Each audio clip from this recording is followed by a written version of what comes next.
Bismillahirrahmanirrahim.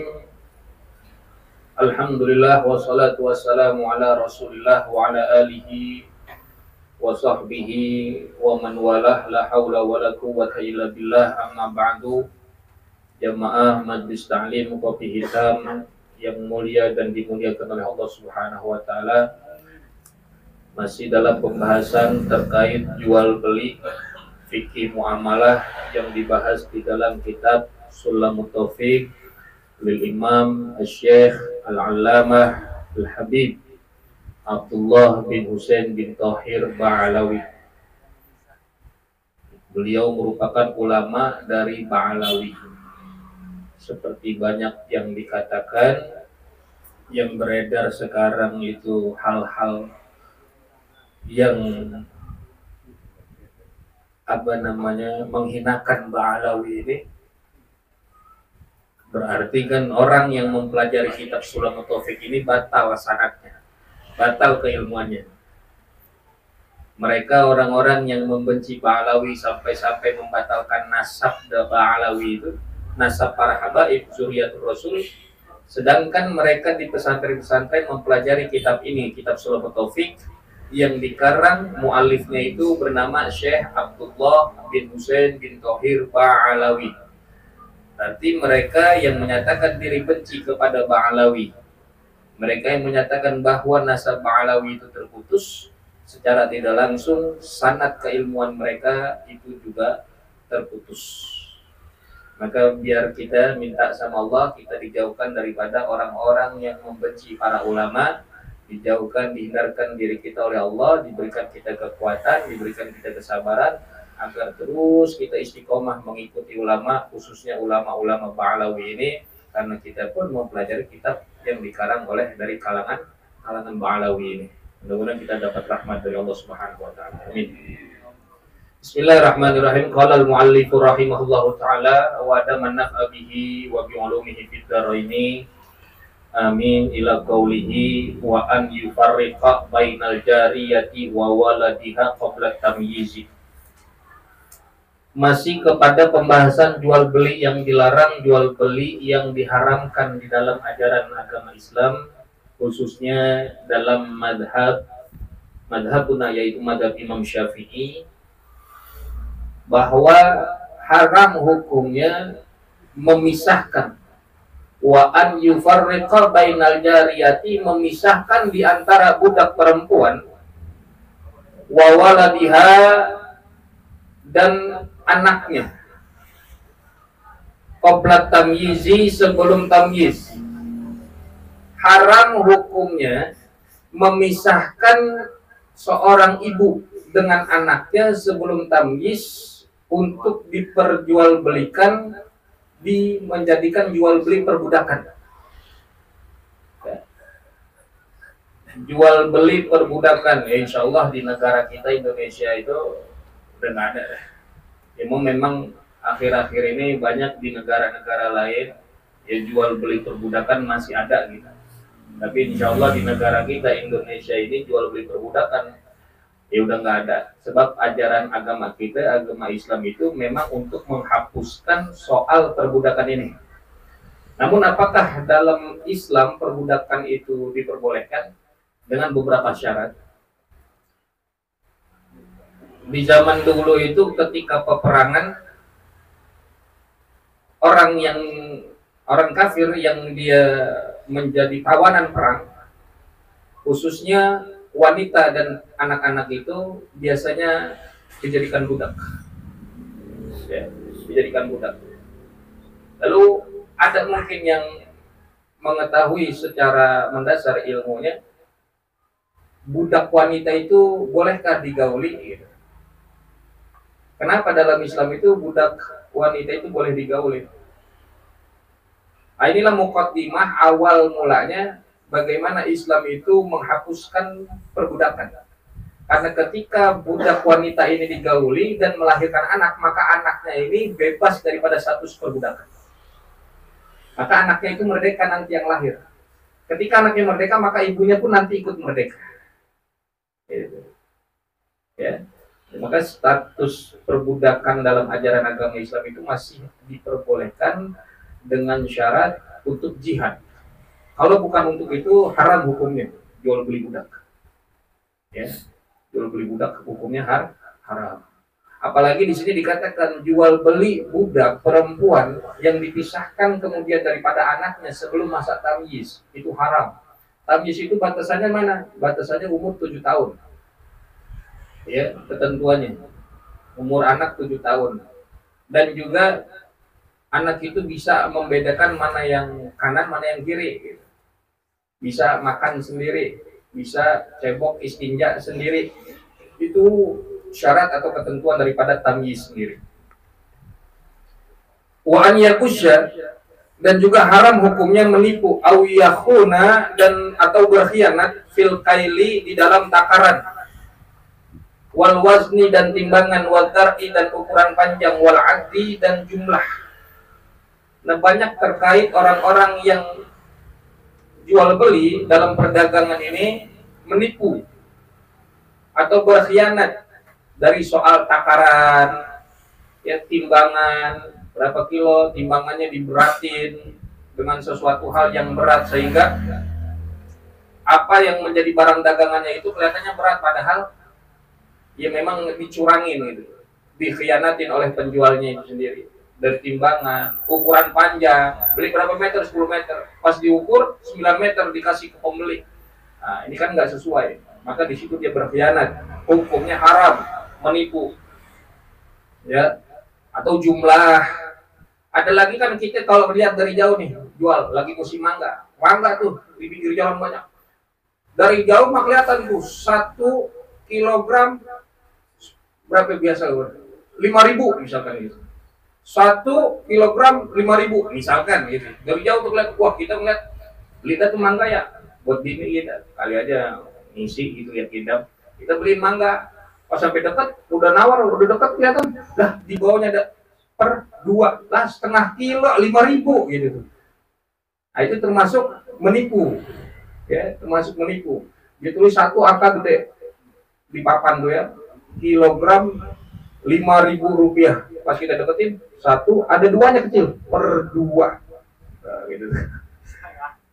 Berarti kan setengah kilo gitu ya, setengah kilo 5.000. Kita kira sekilonya 5.000. Itu namanya kita tipu namanya. Auyat riba, atau berdusta, hukumnya haram dalam jual beli. Ya, ini yang kebanyakan dari kita, jual beli berdusta di dalam jual beli hukumnya haram. Mana contohnya? Contohnya banyak. Ya Allah, saya mau modalnya aja 5.000 ini tuh. Belum tentu dia tuh. Kita tawar harga dari 100.000, kita tawar 50.000. Ya bang, saya mau modalnya aja 50.000 ini. Boleh jadi dia berdusta, gitu. Boleh jadi dia jujur, tapi yang berdusta inilah yang diharamkan. Padahal mau modalnya 30.000. Tapi dia bilang sama pembeli modalnya 50.000. Ini kan berarti berdusta di sini. Ada dusta, ada kebohongan. Maka hukumnya haram jual beli kayak gitu.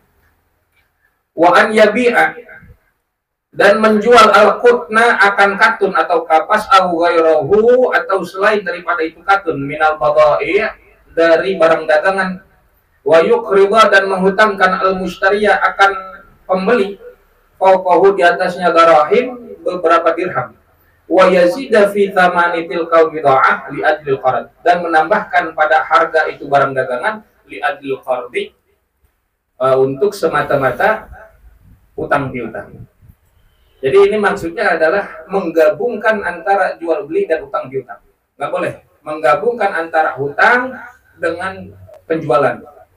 Dia menjual, biar kata seringan kapas dia jual. Dia jual kapas, dia jual katun dari barang dagangannya. Tetapi dia jual dengan harga yang lebih. Seharusnya harganya 5.000, dia jual 10.000 dengan niatan yang 5.000 sebelum, yang 5.000 lebihannya itu untuk menghutangkan. Dan nih, ambil 10.000, ntar 5.000-nya sebagai utang. 5.000-nya jual beli, 5.000-nya utang. Utang ini nggak boleh begitu. Ya, dia beli motor dengan harga yang lebih, tujuannya untuk utang piutang, untuk menghutangkan daripada si pembeli. Jadi hukumnya juga haram. Sebab nggak boleh menggabungkan antara jual beli dengan utang piutang. Karena nanti masuknya adalah riba, karena ada sesuatu hal lebih yang diambil manfaatnya. Itu nggak boleh. Mari kita udah jelasin hukum apa itu pinjam meminjam, apa itu sewa menyewa, apa itu utang piutang. Kan ada perbedaannya. Kalau minjem, orang lain yang mengambil manfaat, si pemilik tidak mengambil manfaat. Contoh, Anda minjem buku, si peminjam kan mengambil manfaat daripada buku, dia baca. Tapi kan si pemilik tidak ada manfaat bagi dirinya. Itu namanya tabarru, artinya sukarela. Kerelaan, keredoan yang memberikan orang untuk mengambil manfaat dari barang yang dia punya. Minjem motor, yang isi bensin si pemilik motor, bukan yang minjem motor. Kalau yang minjem motor itu memberikan beliin bensin, berarti kan ada manfaat yang dirasakan oleh si pemilik. Itu namanya nanti sewa menyewa. Yang jelas berarti itu namanya sewa. Ya, kalau utang piutang, utang diberikan harga segitu 10.000, maka baliknya juga 10.000 dibalikan utang piutangnya itu. Kalau misalkan lebih, berarti nanti masuknya adalah riba, nggak boleh. Ya. Meskipun yang diambil manfaatnya bukan sekadar materi, bukan uang. Nanti di sini ada. Ya. Menggabungkan jual beli dengan utang itu diharamkan, nggak boleh. Utang-utang gitu. Jual beli. Pilih salah satu. Wa an yukridul haika aw ghairahu minal ujara'i. Dan haram hukumnya an yukrida, menghutangkan al haika akan tukang tenun, aw ghairahu, atau selainnya, minal ujara'i, dari para pekerja. Artinya siapapun, ya, para pekerja, buruh, mau itu sekaligus sekalipun tukang tenun, tukang jahit, wa yastakhdimahu, dan mempekerjakannya bi aqalla bin ujratil mithli, dengan upah yang lebih sedikit daripada upah umum, li adli dzalikal qardi, dengan semata-mata tujuannya adalah utang piutang.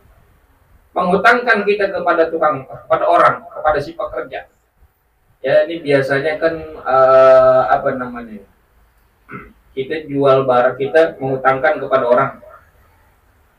Cuman kita di sini mengambil manfaatnya, berarti mempekerjakan orang tersebut, mempekerjakan orang yang utang kepada kita. Nanti kita bayar tuh orang yang kerja sama kita, tapi dengan upah, dengan gaji yang sedikit, dengan alasan tadi untuk semata-mata melunaskan utang. Ini nggak boleh, haram. Atau misalkan begini, ada orang mau minjem duit nih sama Bang Yaman, ya udah minjem duit. Bang Yaman, aneh minjem duit dong 1 juta. Iya, pijitin gua dulu. Nah, ini riba tuh, biar kata begitu dong, riba. Karena ada manfaat yang dirasakan oleh Bang Yaman selain daripada pembayaran utangnya, yaitu pijitin aneh dulu. Ntar aneh kasih duit 1 juta. Bang Yaman kan udah dapat 1 juta juga, nanti balikannya kalau dibayar sama Yuda juga mendapatkan pijitan yang enak. Nah, itu namanya riba di sini. Baru begitu. Atau minjem sendal dah. Nanti mau minjem duit sama aneh minjem sendal dulu dah. Minjem. Itu kan artinya menggabungkan antara utang piutang dengan minjem itu tadi. Jangan. Harus dipisah. Makanya kan pernah kita ceritakan Imam Hanafi yang dia ingin menagih utang kepada orang, tapi dari jauh rumahnya. Ini rumah orangnya di sini. Imam Hanafi nggak berani minta nagih utangnya itu di depan rumah orang tersebut, tetapi dari jauh, assalamualaikum fulan. Kita ada ceritain itu, ya kan? Kenapa? Karena Imam Hanafi nggak mau mengambil manfaat dari kanopi, kalau kata kita, di depan rumahnya tuh. Depan rumahnya ada kayak genteng, sehingga Imam Hanafi nggak mau mengambil manfaat di depan rumah orang tersebut supaya terlindungi daripada panasnya matahari. Itu Imam Hanafi nggak mau. Kenapa? Riba di situ, ambil manfaat dengan tujuh panas banget ya, nagih utang siang-siang. Ya, mau nagih, kita ngadem di rumah orang yang kita mau tagih. Nah, itu kan namanya ngambil manfaat di situ. Kayak begitu riba. Ya. Sama kayak gini tadi, dia mengutangkan kepada orang, dan orangnya itu supaya nanti kerja sama kita, ya, supaya kerja sama kita. dan kita bayar dengan upah yang sedikit, yang di bawah rata-rata, di bawah UMR. Harusnya orang kerja begituan modelnya 3 juta, kita bayar 1 juta. Dengan dalih tadi, karena semata-mata dia punya utang, itu nggak boleh gitu. Ya, haram. Maka ulama di sini menamakan wa yusammuna dzalika ruqat. Dan ulama menyebutkan atau menamakan daripada kejadian yang seperti ini, jual beli yang seperti ini, ar-ruqata, yaitu jual beli ruqah. Ya, apa maksudnya? Ada ikatan di situ. Kita memaksa orang lain sehingga kita mendapatkan manfaat daripada ikatan itu. Kalau terkait utang, ya utang aja. Jangan kita ngambil manfaat dari tenaganya, dari hartanya yang lain. Ya jangan. Itu nanti jatuhnya adalah riba. Kemarin udah kita pernah bahas ya, riba fadl gitu ya. Riba fadl. Au yukrido, atau menghutangkan al-harafina akan para petani, para penggarap sawah, penggarap tanah, ila waqtil hasadi, sampai masa panen. Tsumma yabi'una, kemudian menjualkan itu para petani alaihi, kepada si penghutang, ta'amahum, yaitu makanan, artinya hasil panen mereka. Kita ini biasanya orang sawah, kebun sawit, kita yang punya lahan nih, digarapin sama orang, cuman nanti ntar ngejualnya ke saya ya, jangan ke yang lain gitu. Bi'awda'a minasyi'ri qalilan, dengan mengurangi daripada harganya sedikit, dengan harga yang rendah kita belinya. Kita utangkan orang supaya dia ngegarap sawah, atau dia mau minjem duit orang ini, kita kasih duit 3 juta buat dia menggarap, dia punya kebun, garap. Cuman ntar hasil kebunnya jualnya ke saya, jangan ke orang lain. Harusnya dia jual pisang itu sekarung misalkan 300.000, dibeli amani orang yang ngutangin, dibelinya cuman 140.000. Itu kan harganya yang lebih rendah, maka itu riba. Itu diharamkan. Ya, itu jual beli termasuk fikih muamalah yang dilarang oleh Allah Subhanahu wa taala. Menjual menghutangkan kepada para petani atau siapapun orang tersebut, kemudian dia garap sawahnya, dia garap kebunnya, dan hasil panennya dipaksa untuk dijual kepada kita selaku si pemberi utang. Itu nggak boleh. Apalagi kalau yang dibelinya itu dengan harga yang rendah. Kalau emang kebenaran dia mau ngejualnya sama kita, harganya yang lepas gitu. Tapi soal utang lain gitu. Jangan kemudian dengan dalih utang piutang harganya kita kurangin supaya kita beli sama dia. Itu juga haram. Wa yusamuna, dan para ulama menamakan atau menyebutkan hal yang demikian ini al-muqtada, yaitu jual beli al-muqtada istilahnya. Al-muqtada itu adalah penyetoran. Ente wajib setor mana? Ente punya utang yang mana gitu. Jangan welai. Nah, ini enggak boleh. Haram. Banyak ya di kebun-kebun sawit biasanya, atau sawah tuh ya, daerah Bebelan, banyak tuh begini tuh. Ya, kecuali kalau emang dia jualnya itu ke orang lain, nggak jadi soal. Utang mah tetap bayar sama kita, dia jualnya ke orang lain gitu. Kalau dijual sama kita terus dengan harga yang lebih rendah, itu masuk ke dalam jual beli yang diharamkan. Wa kadza jumlatu muamalati ahli hadzal zamani.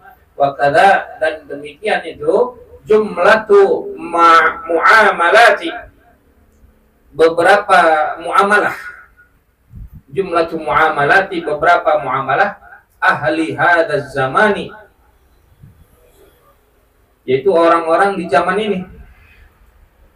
Ahli hadzal zaman, ini kan kitab dikarang ratusan tahun yang lalu gitu, oleh si pengarang kitab Habib Abdullah bin Husain bin Tharib Alawi. Apalagi sekarang begitu. Wa aktsaruha, dan kebanyakan kharijatun, telah keluar an qanuni syar'i, dari undang-undang syariat. Ini yang merupakan beberapa contoh muamalah yang disebutkan di dalam kitab ini, dan kebanyakan ahli hada zaman, kata si pengarang kitab, itu banyak yang keluar daripada an qanuni syar'i, daripada hukum undang-undang syariat. Kalau dari dulunya aja udah banyak, apalagi sekarang gitu. Ya mudah-mudahan kita dijauhkan oleh Allah Subhanahu wa taala daripada hal-hal yang demikian yang diharamkan terkait undang-undang syariat dalam fikih muamalah ini. Kita minta sama Allah biar Allah jaga dari soal kita punya kerjaan, kita punya usaha, biar jauh daripada hal-hal yang haram yang tidak diperbolehkan dalam ajaran agama kita dalam syariat. Fa'ala muridi ridallahi subhanahu, maka bagi ala muridi, bagi orang yang mencari atau mengejar ingin mendapatkan ridallahi subhanahu, yaitu ridha Allah subhanahu wa ta'ala, wassalamati dinihi, dan keselamatan agamanya, wa dunyahu, dan dunianya. Bagi siapapun orang yang ngejar atau yang pengen ngedapetin ridhonya Allah, kan kita hidup pengennya mah dapat ridho Allah, ya. Karena bagaimana kita bisa hidup di akhirat dengan damai, dengan bahagia, kalau di dunianya aja kita nggak dapat, jauh daripada ridhonya Allah Subhanahu wa taala. Yang kita kejar ridhonya Allah, bukan ridhonya manusia. Yang kita kejar, yang kita pengen dapetin pandangan Allah, bukan pandangan manusia. Ridho Allah ghayatun la tutrak, wa ridho nas ghayatun la tudrak. Ridhonya Allah, pandangan Allah adalah sesuatu tujuan maksud yang kita tidak bisa tinggalkan. Waridon nas, dan pandangan manusia adalah sesuatu ghayatun la tudrak, yang nggak bisa didapetin. Mau sampai kejar sampai kemana nggak bisa dapet tuh pandangan manusia. Fa'adrik ma la yudrak watruk ma la yudrak, maka dapatkanlah apa yang nggak bisa kita tinggalin, yaitu ridhonya Allah.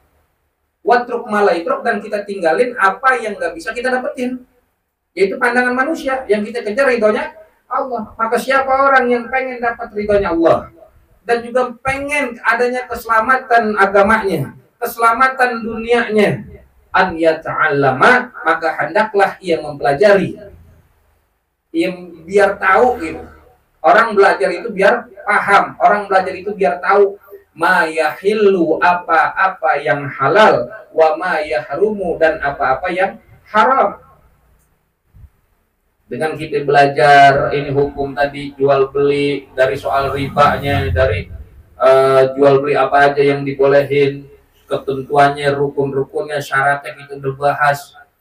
Si pembeli harus gimana, si penjual harus bagaimana, sampai macam-macam jual beli yang diharamkan itu apa aja. Kita belajar itu supaya tahu mana yang halal, mana yang haram, mana yang hak, mana yang batil, mana yang benar, mana yang salah.